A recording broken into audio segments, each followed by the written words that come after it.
Every trader needs to hear. Why do most traders quit before they ever succeed?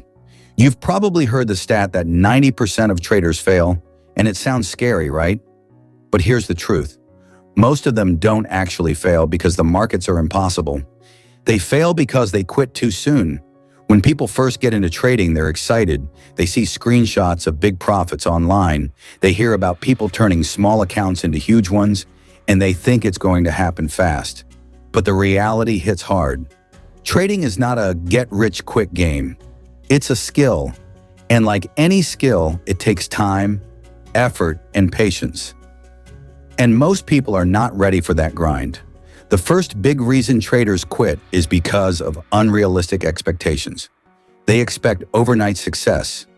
They want to double their account in a month, and when it doesn't happen, they feel disappointed and walk away. The truth is, trading is more like building a business. You don't expect a business to become profitable overnight, so why expect trading to be any different? The second reason is emotional pressure. Losing money hurts, and every trader will lose at some point. Even the best traders in the world lose trades, but beginners often take it personally. They think a loss means they're bad at trading or that the market is against them.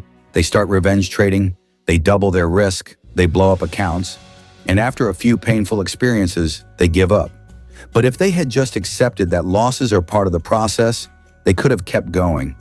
Another reason is lack of consistency. Most beginners jump from strategy to strategy. They watch one video and try that method. Then next week, they're doing something totally different. They never give a single system the time to work. They don't build discipline or trust in their process. So when results don't come right away, they assume trading doesn't work and they quit. And then there's the problem of risk. Most traders risk money they can't afford to lose. They're trading with rent money or grocery money. So every decision feels like life or death. That pressure kills rational thinking. It makes them cut winners too early and hold losers too long. Eventually, the stress becomes too much and they decide trading isn't for them. So how do you avoid becoming part of that 90%? You shift your mindset.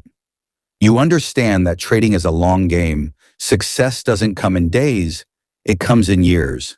You focus on learning risk management, on staying disciplined, and on keeping your emotions in check. You treat your losses as lessons and not as failures. You stick with one strategy long enough to see if it actually works. And most importantly, you only trade with money you can afford to lose so your brain can stay calm and clear. Here's the thing. Most traders who quit were probably just one step away from breakthrough. They were learning the hard lessons, but they gave up before those lessons paid off. Imagine if they had pushed just a little further. Imagine if they had treated trading as a marathon instead of a sprint. That's the difference between the 90% who quit and the 10% who succeed.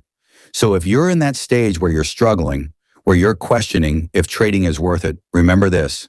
You haven't failed unless you quit. Every loss is tuition. Every setback is a step towards skill. Building consistency and patience is what separates winners from quitters. Stay in the game. Don't expect magic overnight, but keep showing up, keep learning, keep refining, and over time, success becomes inevitable. That's why most traders quit, but that's also why you don't have to. If you can survive the early pain, if you can master your mindset and stay consistent, you'll already be ahead of the 90%. And that's how you give yourself a real shot at winning in the markets.